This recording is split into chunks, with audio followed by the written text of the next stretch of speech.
Hello there, how are you today? Good morning, happy Monday.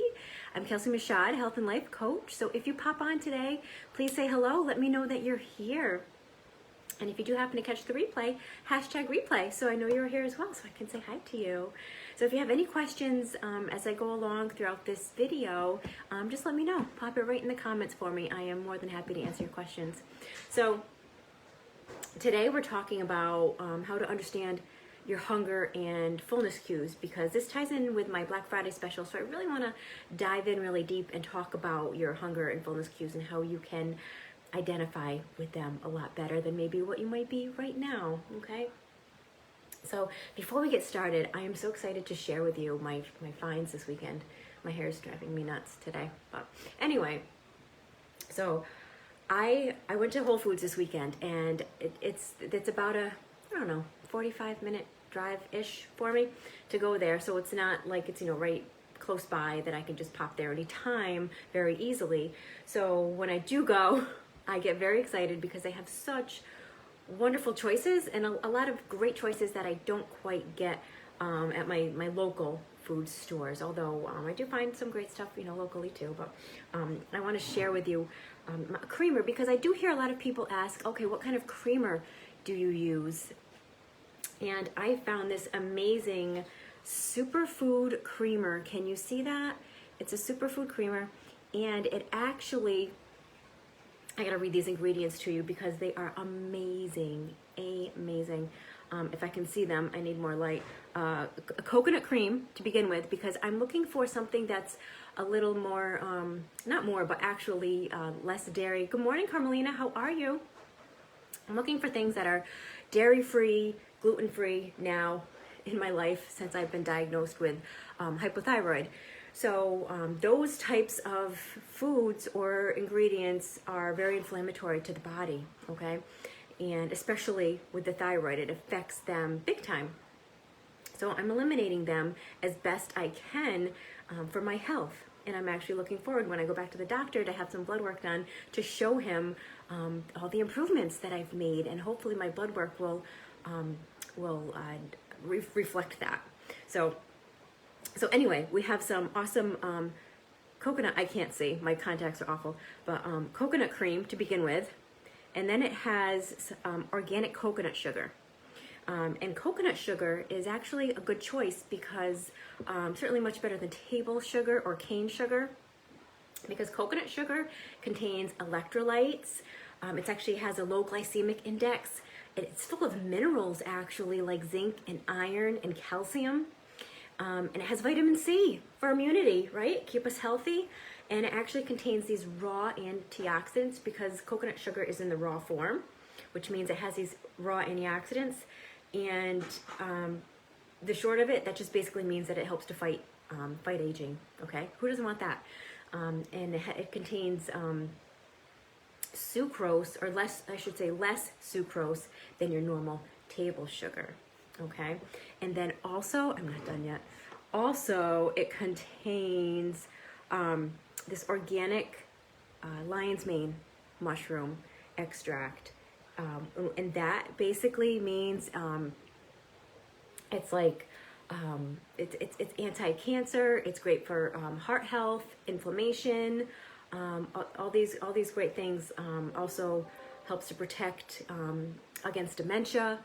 Can help with like mild symptoms of depression and anxiety. It can speed up your recovery of if you have like any like a nervous system injury, and it helps manage your diabetes symptoms. It helps fight cancer. I think I might have mentioned that. Reduces inflammation and any oxidative stress you have going on in your body. So all good stuff, goodness. That's what I put in my coffee this morning, along with some cinnamon, because I love cinnamon. Plus it's in helps regulate your blood sugar, and then a drop of peppermint essential oil, because it helps fight inflammation. All goodness in my cup. It tastes like a turmeric latte. Oh, I forgot to mention turmeric in here as well, which is great to fight inflammation in our body. So that's such goodness in my cup this morning. And then I found this this oatmeal, this wonderful instant oatmeal. It's a sprouted coconut sugar and spice oatmeal.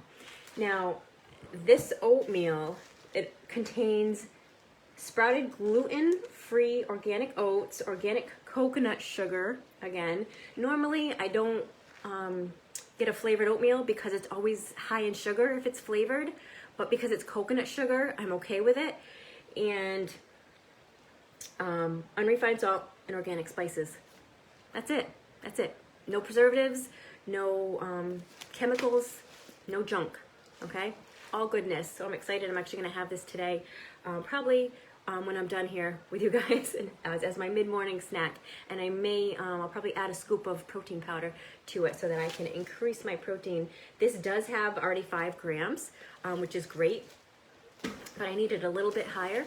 So, yeah, so those are my fabulous finds this weekend that I'm very excited about. I always love when I find new things, I get excited. So, if you have any questions about any of that or anything that you might be eating and you're not sure about, like ingredients and what they mean and what they are, you know, let me know, and I'm happy to help you out.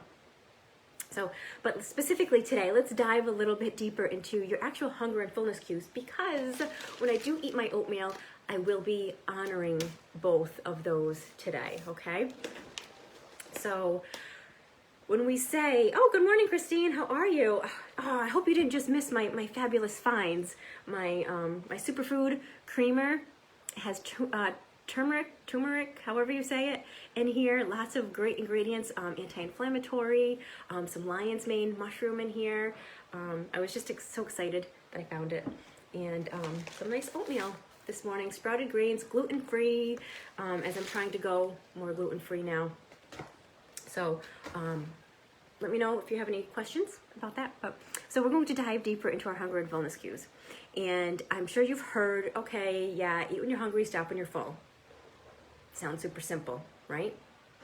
But there's so many of us who continue to struggle with putting these principles into practice, right? So why has overeating become such a battle for us? Well, one of the main reasons is because we're not tuned into our bodies like we used to be. We've gotten so far away from that. We've kind of gotten out of touch with the signals. So we're not like there, you know, where we should be. And that sensitivity to true stomach hunger has kind of been lost for us, and we're also getting it confused with all of these other signals that are just like not there, okay? They're because we get other signals coming in at us that are kind of confusing us. So we need to listen to that true stomach hunger. So how do we know? Like, what the heck is that true stomach hunger? Well, true stomach hunger is an actual physical hunger, okay? And there's a lot going on with that. There's a lot going on between your digestive system, your endocrine system, and your brain too, okay?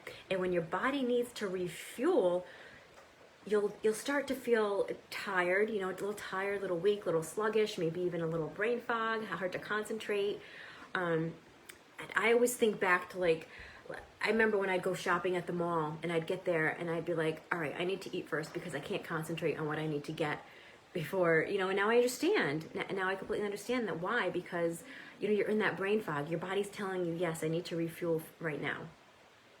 And your stomach too. Your stomach might start to ache, might start to make some of those noises, those gurgling sounds. So when we begin to eat, when we're feeling all of these sensations, we really are enjoying the food because we're truly hungry at that point, right? And then we start feeling better as we're eating because our need for hunger is finally being met. But what happens if I ignore my stomach hunger? Well, if you don't feed your body when it actually needs the food, the physical symptoms are just going to get stronger and stronger, right? Then your stomach is going to really start to hurt, and you're going to find it even more difficult to be able to concentrate. Your brain fog is just going to be like, right? And you may experience maybe even some lightheadedness. And you might get a little irritable, you know, that hangry that comes on, a little moody.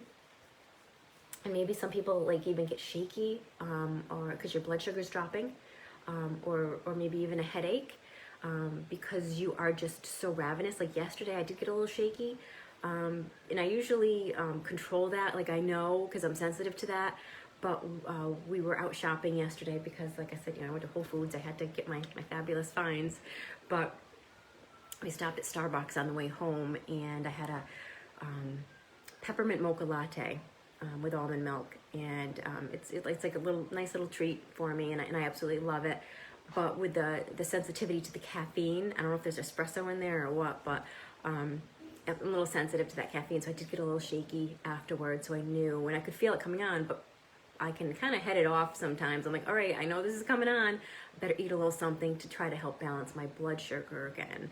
But sometimes that will happen, when we're getting hungry or our blood sugar is dropping, get a little shaky, get a little headache, when we get to that ravenous point. But once you do start to eat, at that point you've become vulnerable. When you let yourself get to that point, like you're becoming vulnerable to overeating and binging. So when you actually eat, how do you know when to stop?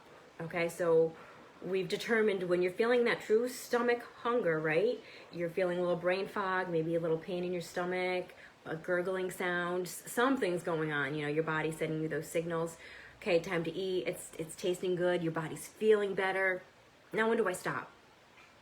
Well, hunger and fullness, first of all, it's regulated by our hypothalamus in our brain. So when your body has had enough food to satisfy its needs, there's going to be these signals that get sent to that hypothalamus, okay?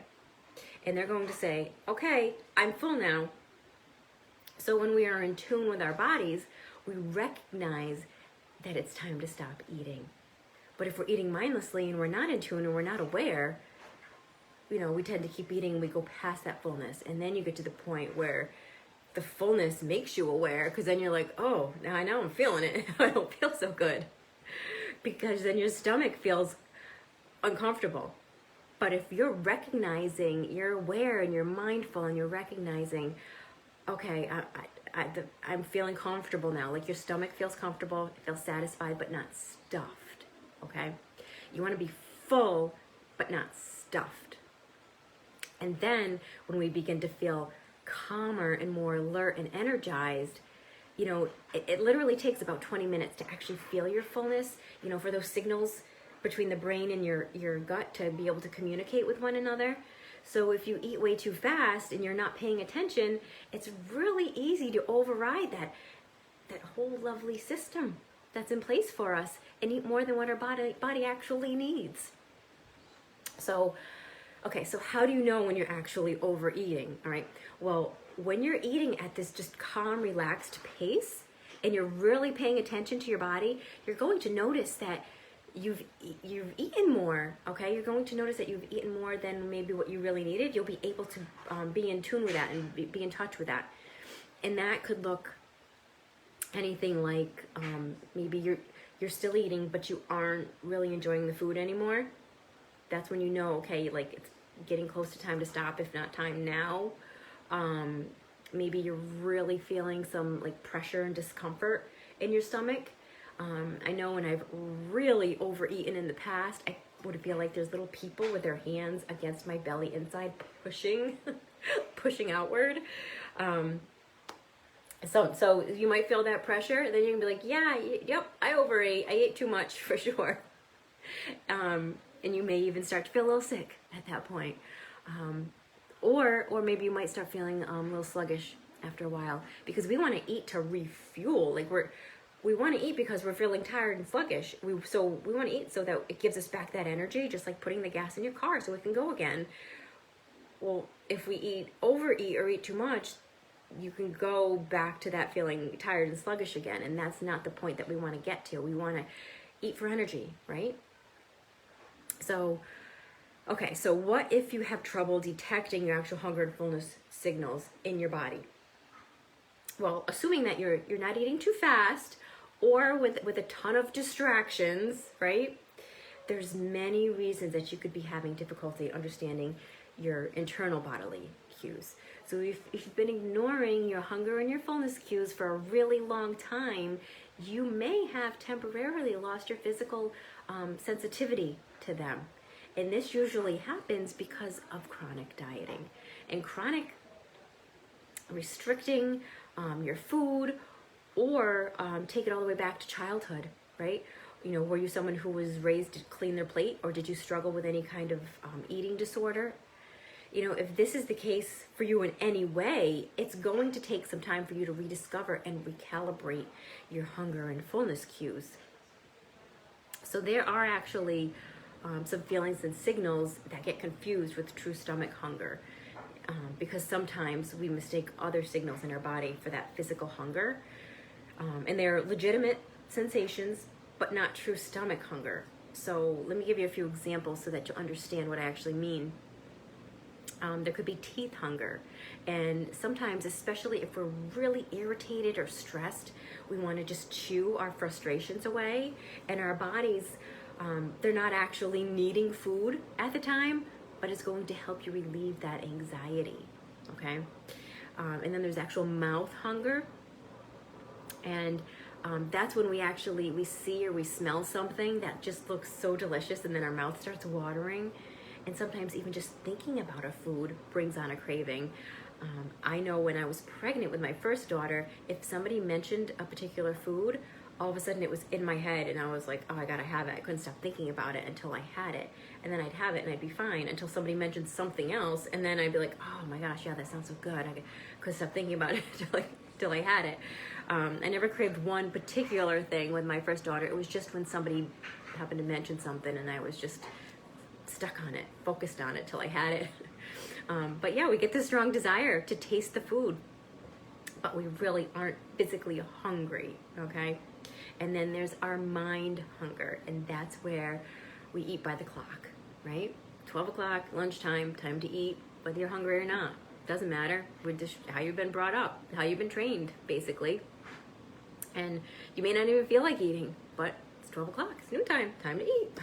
Right? So that's a mind hunger right there. It's like a mind game for you.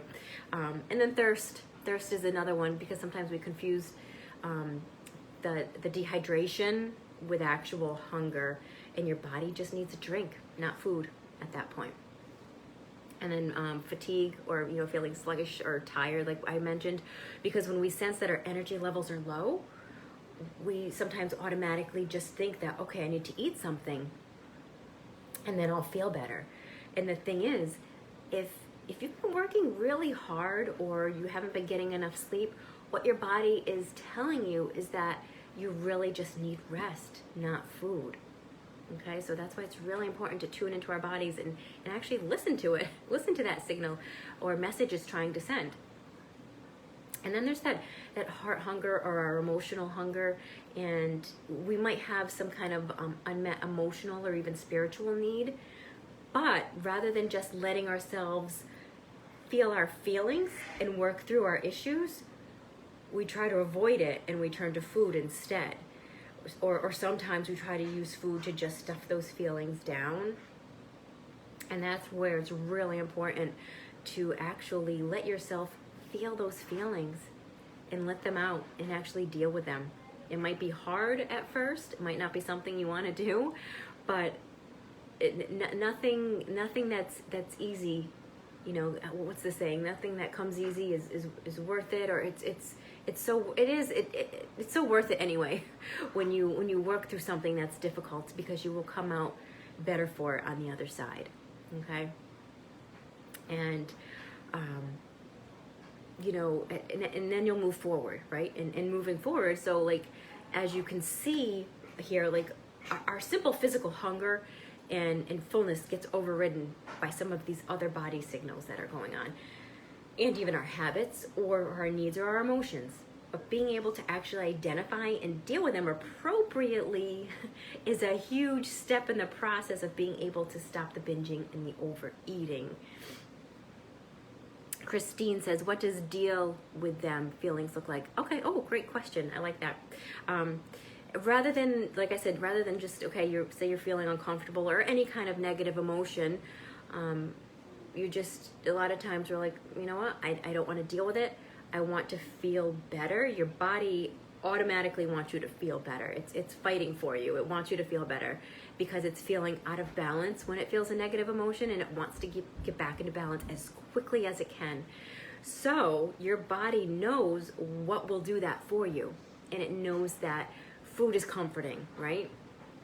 So it's your body and your brain are already thinking, all right, let's go eat something that's really comforting because it's going to make me feel better. So that's why that is like our automatic. We go right to it. We go right to the comfort food or something that's going to make us feel better like that. So that we don't have to deal with the negative emotion. We can stuff it down with the food.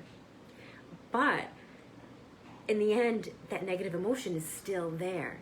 The food might help for a few minutes, but in the end, it's still there.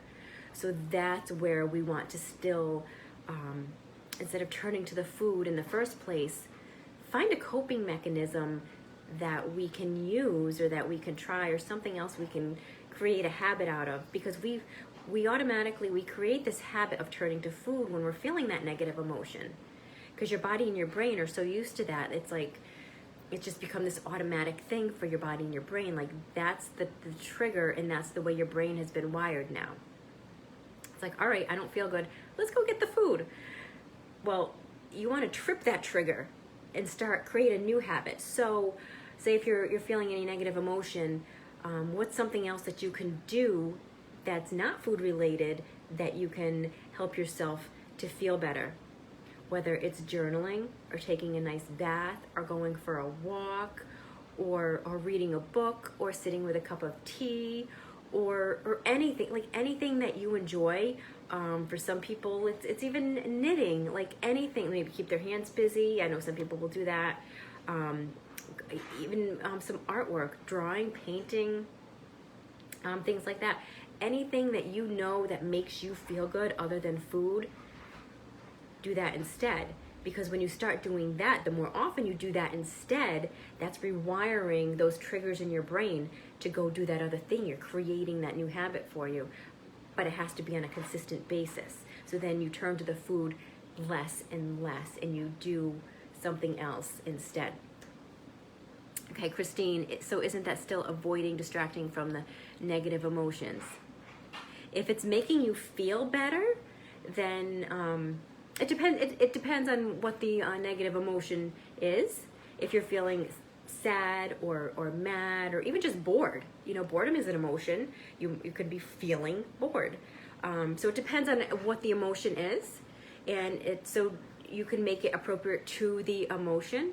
So if, for example, if you're just bored, then yeah, finding something else to do, like even doing a puzzle, something like that, or a crossword, or reading a book, something that gets you into a nice routine, doing some yoga, get on the floor and just do some nice stretching. It's so relaxing, and it can make you feel better, especially if you're angry about something or you're mad.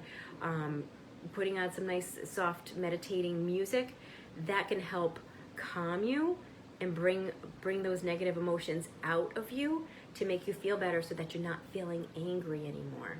Okay, so that there is actually dealing with the emotion. If you're feeling sad, sometimes we just need to let it out. Sometimes we need to cry. Sometimes we need to whatever it is that's going to make you feel better. It doesn't always feel good to cry in that moment, but afterwards, after letting it out, sometimes it does. It makes us feel better.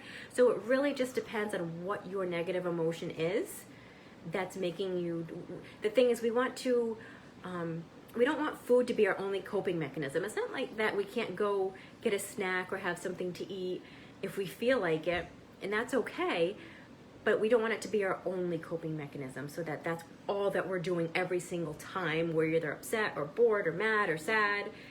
We want to create these new habits for ourselves that we do on a regular basis, so that it does become a habit and helps us to actually deal with those feelings and actually let us feel the feelings, because we're dealing with them with the food to begin with, and that's not allowing us to actually feel the feeling. Because again, that feeling's still going to be there after you eat. And sometimes it's worse, because then now we've got guilt and shame piled on top of whatever negative emotion we were already feeling.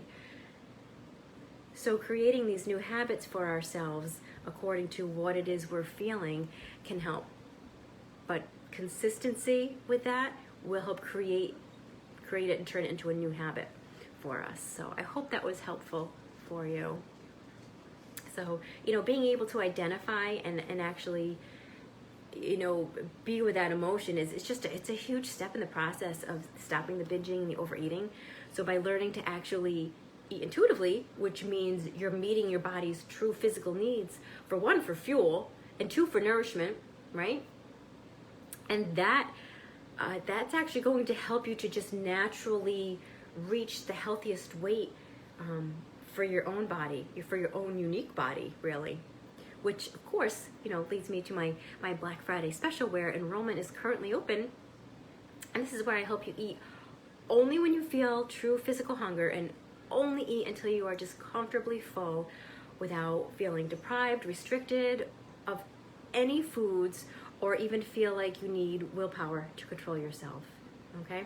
And this gives you 2 1-hour coaching sessions with me, which is normally at a rate of $275, but this holiday season, I am doing this for just this Black Friday week right here. This one time I am offering for just $119. This is an amazing deal. I offer this special just this one time a year. So I hope you can take advantage of it, because understanding and then recalibrating your hunger and fullness signals can make all the difference in your health and your weight goals. So if you're interested, you can pop something in the comments. Hey, here I am. I'm interested. Let's do this. Or PM me. Yes, I'm interested. I'd like to look more into this. Let's go. Let's do this.